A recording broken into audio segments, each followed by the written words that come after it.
नमस्कार। आज मैं सुनाने जा रही हूँ जैनेंद्र कुमार की लिखी कहानी पाजेब। बाजार में एक नई तरह की पाजेब चली है।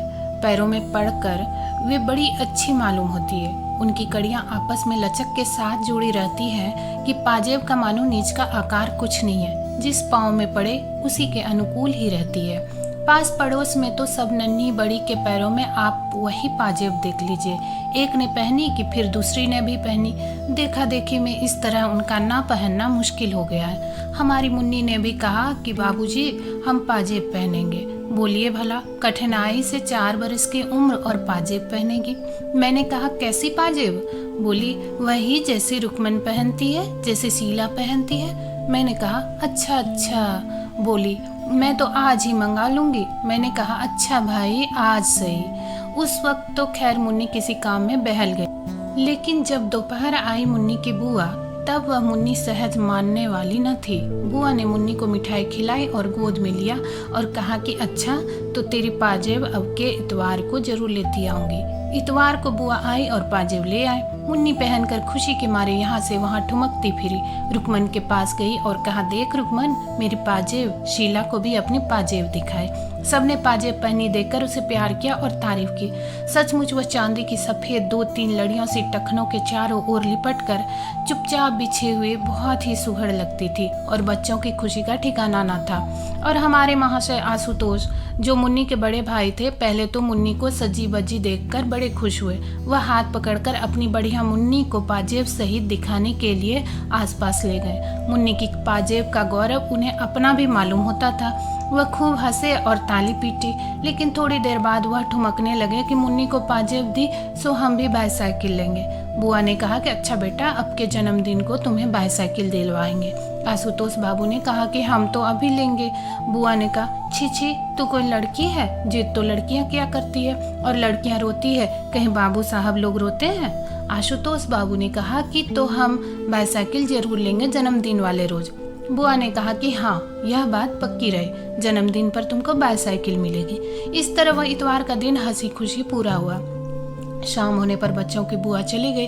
पाजेब का शौक घड़ी भर का था, वह फिर उतार कर रख रखा दी गई जिससे कहीं खो ना जाए। पाजेब वह बारीक और सुबुक काम की थी और खासे दाम लग गए थे। श्रीमती जी ने हमसे कहा क्यों जी, लगती तो अच्छी है, मैं भी अपने लिए बनवा लूं? मैंने कहा कि क्यों न बनवाओ, तुम कौन 4 बरस की नहीं हो। खैर यह हुआ, पर मैं रात को अपनी मेज पर था कि श्रीमती ने आकर कहा कि तुमने पाजेब तो नहीं देखी? मैंने आश्चर्य से कहा कि क्या मतलब? बोली कि देखो यहाँ मेज वेज पर तो नहीं है, एक तो है पर दूसरे पैर की मिलती नहीं है, जाने कहाँ गई। मैंने कहा कि जाएगी कहाँ, यहीं कहीं देख लो मिल जाएगी। उन्होंने मेरे मेज के कागज उठाने धरने शुरू किए और अलमारी की किताबें टटोल डालने का भी मंसूबा दिखाया। मैंने कहा कि यह क्या कर रही हो, यह यहाँ वह कहाँ से आएगी? जवाब में वह मुझे से पूछने लगी कि फिर कहाँ है। मैंने कहा तुम ही ने तो रखी थी। कहाँ रखी थी? बतलाने लगी कि दोपहर के बाद कोई 2 बजे उतार कर दोनों को अच्छी तरह संभाल कर उस नीचे वाले बॉक्स में रख दी थी। अब देखा तो एक है, दूसरी गायब है। मैंने कहा कि तो चलकर वह इस कमरे में कैसे आ जाएगी? भूल हो गई होगी, एक रखी होगी, एक वहीं कहीं फर्श पर छूट गई होगी। देखो मिल जाएगी, कहीं जा नहीं सकती। इस पर श्रीमती कहा सुनी करने लगी कि तुम तो ऐसे ही हो, खुद लापरवाह हो, दोष उल्टे मुझे देते हो। कह तो रही हो कि मैंने दोनों संभाल कर रखी थी। मैंने कहा कि संभाल कर रखी थी तो फिर यहाँ वहाँ क्यों देख रही थी? जहाँ रखी थी वहीं से ले लो ना। वहाँ नहीं है तो फिर किसी ने निकाल ली होगी। श्रीमती बोली कि मेरा भी यही ख्याल हो रहा है, हो ना हो बंसी नौकर ने निकाली हो। मैंने रखी तब वह वहाँ मौजूद था। मैंने कहा तो उससे पूछा? बोली वह तो साफ इनकार कर रहा है। मैंने कहा तो फिर? श्रीमती जोर से बोली तो फिर मैं क्या बताऊं, तुम्हें तो किसी बात की फिक्र है नहीं। डांट कर कहते क्यों नहीं हो उस बंसी को बुलाकर, जरूर पाजेब उसी ने ली है। मैंने कहा कि अच्छा तो उसे क्या कहना होगा? यह कहूँ कि ला भाई पाजेब दे दे। श्रीमती झल्लाकर बोली कि हो चुका सब कुछ तुमसे, तुम्ही ने तो उस नौकर की जात को शहजोर बना रखा है। डांट न फटकार, नौकर ऐसे सिर न चढ़ेगा तो क्या होगा? बोली कि कह तो रही हूँ कि किसी ने उसे बक्स से निकाल ली है और 16 में 15 आने या बंसी है, सुनते हो ना वही है। मैंने कहा कि मैंने बंसी से पूछा था, उसने नहीं ली मालूम होती है। इस पर श्रीमती ने कहा कि तुम नौकरों को नहीं जानते, वे बड़े छठे होते हैं, बंसी चोर जरूर है, नहीं तो क्या फरिश्ते लेने आते। मैंने कहा कि तुमने आशुतोष से भी पूछा? बोली पूछा था, वह तो खुद ट्रंक और बक्स के नीचे घुस घुस कर खोज लगाने में मेरी मदद करता रहा है, वह नहीं ले सकता। मैंने कहा उसे पतंग का बड़ा शौक है। बोली कि तुम तो उससे बताते बरसते कुछ हो नहीं, उम्र होती जा रही है, वह यूं ही रह जाएगा, तुम ही उसे पतंग की शह देने वाले। मैंने कहा कि जो कहीं पाजेब ही पड़ी मिल गई हो तो? बोली नहीं नहीं, मिलती तो यह बता न देता। खैर बातों बातों में मालूम हुआ कि उस शाम आशुतोष पतंग और डोर का पिन्ना नया लाया है। श्रीमती ने कहा कि यह तुम ही हो जिसने पतंग की उसे इजाजत दी। बस सारे दिन पतंग पतंग, यह नहीं कि कभी उसे बिठाकर सबक की भी कोई बात पूछो। मैं सोचती हूँ कि एक दिन तोड़ ताड़ दूँ उसकी सब डोर और पतंग। मैंने कहा कि खैर छोड़ो, कल सवेरे पूछताछ करेंगे। सवेरे बुलाकर मैंने गंभीरता से उससे पूछा कि क्यों बेटा, एक पाजेब नहीं मिल रहे, तुमने तो नहीं देखी? वह गुम हो गया, जैसे नाराज हो। उसने सिर हिलाया कि उसने नहीं ली, पर मुंह नहीं खोला। मैंने कहा कि देखो बेटे, ली हो तो कोई बात नहीं, सच बता देना चाहिए। उसका मुंह और भी फूल गया और वह गुमसुम बैठा रहा। मेरे मन में उस समय तरह तरह के सिद्धांत आए। मैंने स्थिर किया कि अपराध के प्रति करुणा ही होनी चाहिए, रोष का अधिकार नहीं है। प्रेम से ही अपराध वृत्ति को जीता जा सकता है, आतंक से उसे दबाना ठीक नहीं है। बालक का स्वभाव कोमल होता है और सदा उसे स्नेह से व्यवहार करना चाहिए इत्यादि। मैंने कहा कि बेटा आशुतोष, तुम घबराओ नहीं, सच कहने में घबराना नहीं चाहिए। ली हो तो खुलकर कह दो बेटा, हम कोई सच कहने की सजा थोड़ी ही दे सकते हैं, बल्कि बोलने पर तो इनाम मिला करता है। आशुतोष तब बैठा सुनता रहा, उसका मुंह सूजा था, वह सामने मेरी आंखों में नहीं देख रहा था। रह रहकर उसके माथे पर बल पड़ते थे। क्यों बेटे, तुमने ली तो नहीं? उसने सिर हिलाकर क्रोध से अस्थिर और तेज आवाज में कहा कि मैंने नहीं ली, नहीं ली, नहीं ली। यह कहकर वह रोने को हो आया, पर रोया नहीं, आंखों में आंसू रोक लिए। उस वक्त मुझे प्रतीत हुआ उग्रता दोष का लक्षण है। मैंने कहा देखो बेटा, डरो नहीं, अच्छा जाओ ढूंढो, शायद कहीं पड़ी हुई वह पाजेब मिल जाए। मिल जाएगी तो हम तुम्हें इनाम देंगे। वह चला गया और दूसरे कमरे में जाकर पहले तो एक कोने में खड़ा हो गया। कुछ देर चुपचाप खड़े रहकर वह फिर यहाँ वहाँ पाजेब की तलाश में लग गया। श्रीमती आकल बोली, आशु से तुमने पूछ लिया, क्या ख्याल है? मैंने कहा कि संदेह तो मुझे होता है, नौकर का तो काम यह है नहीं। श्रीमती ने कहा, नहीं जी, आशु भला क्यों लेगा? मैं कुछ बोला नहीं। मेरा मन जाने कैसे गंभीर प्रेम के भाव से आशुतोष के प्रति उमड़ रहा था। मुझे ऐसा मालूम होता था कि ठीक इस समय आशुतोष को हमें अपनी सहानुभूति से वंचित नहीं करना चाहिए, बल्कि कुछ अतिरिक्त स्नेह इस समय बालक को मिलना चाहिए। मुझे यह एक भारी दुर्घटना मालूम होती थी। मालूम होता था कि अगर आशुतोष ने चोरी की है तो उसका इतना दोष नहीं है, बल्कि ये हमारे ऊपर बड़ा भारी इल्जाम है। बच्चे में चोरी की आदत भयावह हो सकती है, लेकिन बच्चे के लिए वैसी लाचारी उपस्थित हो आई, यह और भी कहीं भयावह है। यह हमारी आलोचना है, हम उस चोरी से बरी नहीं हो सकते। मैंने बुलाकर कहा, अच्छा सुनो, देखो मेरी तरफ देखो, यह बताओ कि पाजेब तुमने छुन्नू को दी है ना? वह कुछ देर कुछ नहीं बोला। उसके बाद चेहरे पर रंग आया और गया। मैं एक एक छाया ताड़ना चाहता था। मैंने आश्वासन देते हुए कहा कि डरने की कोई बात नहीं। हाँ हाँ बोलो, डरो नहीं। ठीक बताओ बेटे, कैसा हमारा सच्चा बेटा है? मानो बड़ी कठिनाई के बाद उसने अपना सिर हिलाया। मैंने बहुत खुश होकर कहा कि दी है ना छुन्नू को? उसने सिर हिला दिया। अत्यंत सांत्वना के स्वर में स्नेह पूर्वक मैंने कहा कि मुंह से बोलो, छुन्नू को दी है? उसने कहा हाँ। मैंने अत्यंत हर्ष के साथ दोनों बाहों में लेकर उसे उठा लिया। कहा कि ऐसे ही बोल दिया करते हैं अच्छे लड़के, आशु हमारा राजा बेटा है। गर्व के भाव से उसे गोद में लिए मैं उसकी माँ की तरफ गया। उल्लास पूर्वक बोला कि देखो हमारे बेटे ने सच कबूल किया है, पाजेब उसने छुन्नू को दी है। सुनकर माँ उसकी बहुत खुश हो आई। उन्होंने उसे चूमा, बहुत शाबाशी दी और उसकी बलैया लेने लगी। आशुतोष भी मुस्कुराया, अगरचे एक उदासी भी उसके चेहरे से दूर नहीं हुई थी। उसके बाद अलग ले जाकर मैंने बड़े प्रेम से पूछा कि पाजेब छुन्नू के पास है ना? जाओ मांग ला सकते हो उससे। आशुतोष मेरी ओर देखता हुआ बैठा रहा। मैंने कहा कि जाओ बेटे ले आओ। उसने जवाब में मुंह नहीं खोला। मैंने आग्रह किया तो वह बोला कि छुन्नू के पास नहीं हुए तो वह कहाँ से देगा? मैंने कहा कि तो जिसको उसने दी होगी उसका नाम बता देगा। सुनकर वह चुप हो गया। मैंने बार बार कहने पर भी वह यही कहता रहा कि पाजेब छुन्नू के पास ना हुए तो वह देगा कहाँ से? अंत में हार कर मैंने कहा कि वह कहीं तो होगी। अच्छा, तुमने कहाँ से उठाई थी? पड़ी मिली थी। और फिर नीचे जाकर वह तुमने छुन्नू को दिखाई? हाँ। फिर उसी ने कहा कि इसे बेचेंगे? हाँ। कहाँ बेचने को कहा? कहाँ मिठाई लाएंगे? नहीं, पतंग लाएंगे? हाँ। सो पाजेब छुन्नू के पास रह गए? हाँ। तो उसी के पास होनी चाहिए ना, या पतंग वाले के पास होगी? जाओ बेटा, उससे ले आओ, कहना हमारे बाबूजी तुम्हें इनाम देंगे।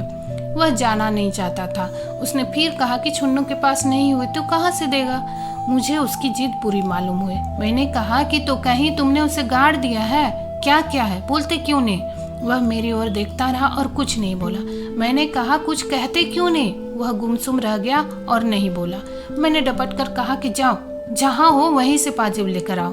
जब वह अपनी जगह से नहीं उठा और नहीं गया तो मैंने उसे कान पकड़कर उठाया, कहा कि सुनते हो, जाओ पाजेब लेकर आओ, नहीं तो घर में तुम्हारा काम नहीं है। उस तरह उठाया जाकर वह उठ गया और कमरे से बाहर निकल गया। निकलकर बरामदे के एक कोने में रूठा मुंह बनाकर खड़ा रह गया। मुझे बड़ा क्षोभ हो रहा था। यह लड़का सच बोलकर अब किस बात से घबरा रहा है, यह मैं कुछ समझ न सका। मैंने बाहर आकर धीरे से कहा कि जाओ भाई, जाकर छुन्नू से कहते क्यों नहीं हो? पहले तो उसने कोई जवाब नहीं दिया, और जवाब दिया तो बार बार कहने लगा कि छुन्नू के पास नहीं हुई तो वह कहाँ से देगा? मैंने कहा कि जितने में उसने बेची होगी वह दाम दे देंगे, समझे ना? जाओ, तुम कहो तो। छुन्नू की माँ तो कह रही है कि उसका लड़का ऐसा काम नहीं कर सकता है, उसने पाजेब नहीं देखी।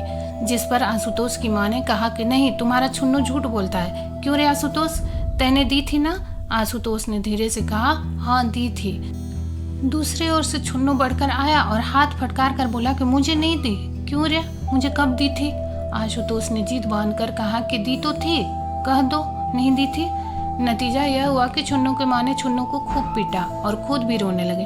कहती जाती कि हाय रे, अब हम चोर हो गए, कुलच्छनी औलाद जाने कब मिटेगी। बात दूर तक फैल चली। पड़ोस की स्त्रियों में पवन पड़ने लगी और श्रीमती ने घर लौटकर कहा कि छुन्नू और उसकी माँ दोनों एक से है। मैंने कहा कि तुमने तेजा तेजी क्यों कर डाली, ऐसी कोई बात भला सुलझती है? बोली कि हाँ, मैं तेज बोलती हूँ। अब जाओ ना, तुम ही उनके पास से पाजेब निकाल कर लाते क्यों नहीं? तब जानू जब पाजेब निकलवा दो। मैंने कहा कि पाजेब से बढ़कर शांति है और अशांति से तो पाजेब मिल नहीं जाएगी। श्रीमती बुदबुदाती हुई नाराज होकर मेरे सामने से चली गई। थोड़ी देर बाद छुन्नू की माँ हमारे घर आए। श्रीमती उन्हें लाई थी। अब उनके बीच गर्मी नहीं थी। उन्होंने मेरे सामने आकर कहा कि छुन्नू तो पाजेब के लिए इनकार करता है। वह पाजेब कितने की थी, मैं उसके दाम भर सकती हूँ। मैंने कहा, यह आप क्या कहती हैं? बच्चे बच्चे हैं। आपने छुन्नू से सहूलियत से पूछा भी? उन्होंने उसी समय छुन्नू को बुलाकर मेरे सामने कर दिया। कहा कि क्यों रे, बता क्यों नहीं देता तो, जो तैने पाजेब देखी हो? छुन्नू ने जोर से सिर हिलाकर इनकार किया और बताया कि पाजेब आशुतोष के हाथ में मैंने देखी थी और वह पतंग वाले को दे आया है। मैंने खूब देखी थी, वो चांदी की थी। तुम्हें ठीक मालूम है? हाँ, वह मुझसे कह रहा था कि तू भी चल, पतंग लाएंगे। पाजेब कितनी बड़ी थी बताओ तो? छुन्नू ने उसका आकार बताया जो ठीक ही था। मैंने उसकी माँ की तरफ देखकर कहा, देखिए ना, पहले यही कहता था कि मैंने पाजेब देखी तक नहीं, अब कहता है कि देखी है। माँ ने मेरे सामने छुन्नू को खींचकर तभी धम धम पीटना शुरू कर दिया। कहा कि क्यों रे, झूठ बोलता है, तेरी चमड़ी ना उधेड़ी तो मैं नहीं। मैंने बीच बचाव करके छुन्नू को बचाया। वह शहीद की भांति पीटता रहा था, रोया बिल्कुल नहीं और एक कोने में खड़े आशुतोष को जाने किस भाव से देख रहा था। खैर, मैंने सबको छुट्टी दी। कहा, जाओ बेटा, छुन्नू खेलो। उसकी माँ को कहा, आप उसे मारिएगा नहीं, और पाजेब कोई ऐसी बड़ी चीज नहीं है। छुन्नू चला गया। तब उसकी माँ ने पूछा कि आप उसे कसूरवार समझते हैं? मैंने कहा कि मालूम तो होता है कि उसे कुछ पता है और वह मामले में शामिल है। इस पर छुन्नू की माँ ने पास बैठी हुई मेरी पत्नी से कहा, चलो बहन जी, मैं तुम्हें अपना सारा घर दिखाई देती हूँ, एक एक चीज देख लो, होगी पाजेब तो जाएगी कहाँ? मैंने कहा, छोड़िए भी, बेबात को बात बढ़ाने से क्या फायदा। सोचियो तो मैंने उन्हें दिलासा दिया, नहीं तो छुन्नू को पीट पाट हाल बेहाल कर डालने का प्रण ही उठाए ले रही थी। कुलच्छनी, आज उसी धरती में नहीं गाड़ दिया तो मेरा नाम नहीं। खैर, जिस तिस भांति बखेड़ा टला। मैं इस झंझट में दफ्तर भी समय पर नहीं जा सका। जाते वक्त श्रीमती को कह गया कि देखो, आशुतोष को धमकाना मत, प्यार से सारी बातें पूछना, धमकाने से बच्चे बिगड़ जाते हैं और हाथ कुछ नहीं आता, समझी ना? शाम को दफ्तर से लौटा तो श्रीमती से सूचना दी कि आशुतोष ने सब बतला दिया है। 11 आने पैसे में वह पाजेब पतंग वाले को दे दी है। मैंने उसे थोड़े थोड़े करके देने को कहा है। 5 आने जो दिए वह छुन्नू के पास है। इस तरह रत्ती रत्ती बात उसने कह दी है। कहने लगी कि मैंने बड़े प्यार से पूछ पूछ कर यह सब उसके पेट में से निकाला है। 2-3 घंटे में मगज मारती रही। हाय राम, बच्चे का भी क्या जी होता है। मैं सुनकर खुश हुआ। मैंने कहा कि चलो अच्छा है, अब 5 आने भेजकर पाजेब मंगवा लेंगे। लेकिन यह पतंग वाला भी कितना बदमाश है, बच्चों के हाथ से ऐसी चीजें लेता है। उसे पुलिस में दे देना चाहिए, उचक्का कहीं का। फिर मैंने पूछा कि आशुतोष कहाँ है। उन्होंने बताया कि बाहर ही कहीं खेल खाल रहा होगा। मैंने कहा कि बंसी, जाकर उसे बुला तो लाओ। बंसी गया और उसने आकर कहा कि वह अभी आते हैं। क्या कर रहा है? छुन्नू के साथ गिल्ली डंडा खेल रहे हैं। थोड़ी देर में आशुतोष आया, तब मैंने उसे गोद में लेकर प्यार किया। आते आते उसका चेहरा उदास हो गया और गोद में लेने पर भी वह कोई विशेष प्रसन्न नहीं मालूम हुआ। उसकी माँ ने खुश होकर कहा कि आशुतोष ने सब बातें अपने आप पूरी बता दी है। हमारा आशुतोष बड़ा सच्चा लड़का है। आशुतोष मेरी गोद में टिका रहा, लेकिन अपनी बड़ाई सुनकर भी उसको कुछ हर्ष नहीं हुआ, ऐसा प्रतीत होता था। मैंने कहा कि आओ चलो, अब क्या बात है? क्यों हजरत, तुमको 5 ही आने तो मिले हैं ना? हमसे 5 आने मांग लेते तो क्या हम ना देते? सुनो, अब से ऐसा मत करना बेटे। कमरे में जाकर मैंने उससे फिर पूछताछ की। क्यों बेटा, पतंग वाले ने 5 आने तुम्हें दिए ना? हाँ। और वह छुन्नू के पास है ना?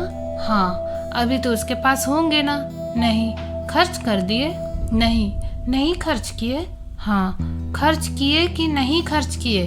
उस ओर से प्रश्न करने पर वह मेरी ओर देखता रहा, उत्तर नहीं दिया। बताओ, खर्च कर दिए कि अभी है? जवाब में उसने एक बार हाँ कहा तो दूसरी बात नहीं कहा। मैंने कहा तो यह कहो, नहीं क्यों नहीं कहते कि तुम्हें नहीं मालूम है? हाँ बेटा, मालूम है ना? हाँ। पतंग वाले से पैसे छुन्नू ने लिए है ना? हाँ। तुमने क्यों नहीं लिए? वह चुप। इकन्या कितनी थी बोलो? 2। बाकी पैसे थे? हाँ। दुअन्नी थी? हाँ। मुझे क्रोध आने लगा। डपट कर कहा कि सच क्यों नहीं बोलते जी? सच बताओ, कितनी कन्या थी और कितना क्या था? वह गुमसुम खड़ा रहा, कुछ नहीं बोला। बोलते क्यों नहीं? वह नहीं बोला। सुनते हो? बोला नहीं तो। आशुतोष डर गया और कुछ नहीं बोला। सुनते नहीं मैं क्या कह रहा हूँ? इस बार भी वह नहीं बोला तो मैंने कान पकड़कर उसके कान खींच लिए। वह बिना आंसू लाए गुमसुम खड़ा रहा। अब भी नहीं बोलोगे? वह डर के मारे पीला हुआ है, लेकिन बोल नहीं सका। मैंने जोर से बुलाया, बंसी यहाँ आओ, इनको ले जाकर कोठरी में बंद कर दो। बंसी नौकर उसे उठाकर ले गया और कोठरी में मूंद दिया। 10 मिनट बाद फिर उसे पास बुलवाया। उसका मुंह सूजा हुआ था, बिना कुछ बोले उसके होठ हिल रहे थे। कोठरी में बंद होकर भी वह रोया नहीं। मैंने कहा, क्यों रे, अब तो अकल आई? वह सुनता हुआ गुमसुम खड़ा रहा। अच्छा, पतंग वाला कौन सा है? दाएं तरफ का चौराहे वाला? उसने कुछ होठों में ही बड़बड़ा दिया जिसे मैं कुछ समझ ना सका। वह चौराहे वाला? बोलो। हाँ। देखो, अपने चाचा के साथ चले जाओ, बता देने कि कौन सा है, फिर उसे स्वयं भुगत लेंगे, समझते हो ना? यह कहकर मैंने अपने भाई को बुलवाया। सब बात समझाकर कहा, देखो 5 आने के पैसे ले जाओ, पहले तुम दूर रहना। आशुतोष पैसे लेकर जाकर उसे देगा और अपने पाजेब मांगेगा। अव्वल तो यह पाजेब लौटा ही देगा, नहीं तो उसे डांटना और कहना कि तुझे पुलिस के सुपुर्द कर दूंगा। बच्चों से माल ठगता है, समझे? नरमी की जरूरत नहीं है। आशुतोष, अब जाओ, अपने चाचा के साथ जाओ। वह अपनी जगह पर खड़ा था, सुनकर भी टस से मस होता दिखाई नहीं दिया। नहीं जाओगे? उसने सिर हिला दिया कि नहीं जाऊंगा। मैंने तब उसे समझाकर कहा कि भैया, घर की चीज है, दाम लगे हैं, भला 5 आने में रुपयों का माल किसी के हाथ खो दोगे? जाओ, चाचा के संग जाओ, तुम्हें कुछ नहीं कहना होगा। हाँ, पैसे दे देना और अपनी चीज वापस मांग लेना। दे तो दे, नहीं दे तो नहीं दे, तुम्हारा ऐसे कोई सरोकार नहीं। सच है ना बेटे? अब जाओ। पर वह जाने को तैयार ही नहीं दिखा। मुझे लड़के की गुस्ताखी पर बड़ा गुस्सा मालूम हुआ। बोला, इससे बात क्या है? इसमें मुश्किल कहाँ है? समझा कर बात कर रहे हैं तो समझता ही नहीं, सुनता ही नहीं। मैंने कहा कि क्यों रे, नहीं जाएगा? उसने फिर सिर हिला दिया कि नहीं जाऊंगा। मैंने प्रकाश, अपने छोटे भाई को बुलाया। कहा, प्रकाश, इसे पकड़ कर ले जाओ। प्रकाश ने उसे पकड़ा और आशुतोष अपने हाथ पैरों से उसका प्रतिकार करने लगा। वह साथ जाना नहीं चाहता था। मैंने अपने ऊपर बहुत जब्र करके फिर आशुतोष को पुचकारा कि जाओ भाई, डरो नहीं, अपनी चीज घर में आएगी, इतनी सी बात समझते नहीं। प्रकाश इसे गोद में उठाकर ले जाओ और जो चीज मांगे उसे बाजार में दिला देना। जाओ भाई आशुतोष। पर उसका मुंह फूला हुआ था। जैसे तैसे वह समझाने पर वह प्रकाश के साथ चला। ऐसे चला मानो पैर उठाना उसे भारी हो रहा है। 8 बरस का यह लड़का होने को आया, फिर भी देखो ना कि किसी भी बात की उसमें समझ नहीं है। मुझे जो गुस्सा आया कि क्या बतलाऊं, लेकिन यह याद करके कि गुस्से से बच्चे संभलने की जगह बिगड़ते हैं, मैं अपने को दबाता चला गया। खैर वह गया तो मैंने चैन की सांस ली। लेकिन देखता क्या हूँ कि कुछ देर में प्रकाश लौट आया। मैंने पूछा क्यों? बोला कि आशुतोष भाग गया है। मैंने कहा कि अब वह कहाँ है? वह रूठा खड़ा है, घर में नहीं आता। जाओ पकड़ कर तो लाओ। वह पकड़ा हुआ आया। मैंने कहा क्यों रे, तू शरारत से बाज नहीं आएगा? बोल जाएगा कि नहीं? वह नहीं बोला तो मैंने कस कर उसके 2 चांटे दिए। थप्पड़ लगते ही वह एकदम चीखा, पर फौरन चुप हो गया। वह वैसे ही मेरे सामने खड़ा रहा। मैंने उसे देखकर मारे गुस्से से कहा कि ले जाओ उसे मेरे सामने से, जाकर कोठरी में बंद कर दो, दुष्ट। इस बार वह आधे घंटे बंद रहा। मुझे ख्याल आया कि मैं ठीक नहीं कर रहा हूँ, लेकिन जैसे कोई दूसरा रास्ता ना दिखता था। मार पीट कर मन को ठिकाना देने की आदत पड़ गई थी और कुछ अभ्यास न था। खैर मैंने इस बीच प्रकाश को कहा कि तुम दोनों पतंग वाले के पास जाओ, मालूम करना कि किसने पाजेब ली है। होशियारी से मालूम करना, मालूम होने पर सख्ती करना, मुरव्वत की जरूरत नहीं, समझे? प्रकाश गया और लौटने पर बताया कि उसके पास पाजेब नहीं है। सुनकर मैं झल्ला आया। कहा कि तुमसे कुछ काम नहीं हो सकता, जरा सी बात नहीं हुई, तुमसे क्या उम्मीद रखी जाए? वह अपनी सफाई देने लगा। मैंने कहा बस तुम जाओ। प्रकाश मेरा बहुत लिहाज मानता था। वह मुंह डालकर चला गया। कोठरी खुलवाने पर आशुतोष को फर्श पर सोता पाया। उसके चेहरे पर अब भी आंसू नहीं थे। सच पूछो तो मुझे उस समय बालक पर करुणा हुई, लेकिन आदमी में एक ही साथ जाने क्या क्या विरोधी भाव उठते हैं। मैंने उसे जगाया। वह हड़बड़ा कर उठा। मैंने कहा कहो क्या हालत है? थोड़ी देर तक वह समझ ही नहीं। फिर शायद पिछला सिलसिला याद आया। झट उसके चेहरे पर वही जिद, अकड़ और प्रतिरोध के भाव दिखाई देने लगे। मैंने कहा कि या तो राजी राजी चले जाओ, नहीं तो इस कोठरी में फिर बंद किए देते। आशुतोष पर इसका विशेष प्रभाव पड़ा हो ऐसा मालूम नहीं हुआ। खैर उसे पकड़कर लाया और समझाने लगा। मैंने निकाल कर उसे 1 रुपया दिया और कहा बेटा इसे पतंग वाले को दे देना और पाजेब मांग लेना, कोई घबराने की बात नहीं, तुम समझदार लड़के हो। उसने कहा कि जो पाजेब उसके पास नहीं होती वो कहाँ से देगा? इसका क्या मतलब? तुमने कहा ना कि 5 आने में पाजेब दी है, ना हो तो छुन्नू को भी साथ ले लेना, समझे? वह चुप हो गया। आखिर समझाने पर जाने को तैयार हुआ। मैंने प्रेम पूर्वक उसे प्रकाश के साथ जाने को कहा। उसका मुंह भारी देखकर डांटने वाला ही था कि इतने में सामने उसकी बुआ दिखाई दी। बुआ ने आशुतोष के सिर पर हाथ रखकर पूछा कि कहाँ जा रहे हो?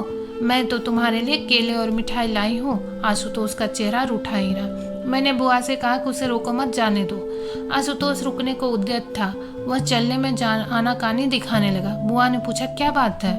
मैंने कहा कोई बात नहीं, जाने दो ना उसे। पर आशुतोष मचलने पर आ गया था। मैंने डांट कर कहा प्रकाश इसे ले जाओ। क्यों नहीं जाते हो? बुआ ने कहा कि बात क्या है? क्या बात है? मैंने पुकारा बंसी तू भी साथ जा, बीच से लौटने ना पाए। सो मेरे आदेश पर दोनों आशुतोष को जबरदस्ती उठाकर सामने से ले गए। बुआ ने कहा क्यों उसे सता रहे हो? मैंने कहा कि कुछ नहीं, जरा यूं ही। फिर मैं उनके साथ इधर उधर की बातें ले बैठा। राजनीति राष्ट्र की हो नहीं होती, मोहल्ले में भी राजनीति होती है, यह भार स्त्रियों पर टिकता है, यहाँ क्या हुआ, क्या होना चाहिए इत्यादि चर्चा स्त्रियों को लेकर रंग फैलाती है। इसी प्रकार कुछ बातें हुए। फिर छोटा सा बक्सा सरका कर बोली इनमें वह कागज है जो तुमने मांगे थे, और यहाँ यह कहकर उन्होंने अपने बास्केट की जेब में हाथ डालकर पाजेब निकालकर सामने की, जैसे सामने बिच्छू हो। मैं भयभीत भाव से कह उठा कि यह क्या? बोली कि उस रोज भूल से यह एक पाजेब मेरे साथ चली गई थी। दोस्तों आशा करती हूँ कि कहानी अच्छी लगी होगी। ऐसी ही कहानियाँ सुनने के लिए हमारे चैनल को सब्सक्राइब करें। मिलते हैं अगली वीडियो में, तब तक के लिए आज्ञा दें। धन्यवाद।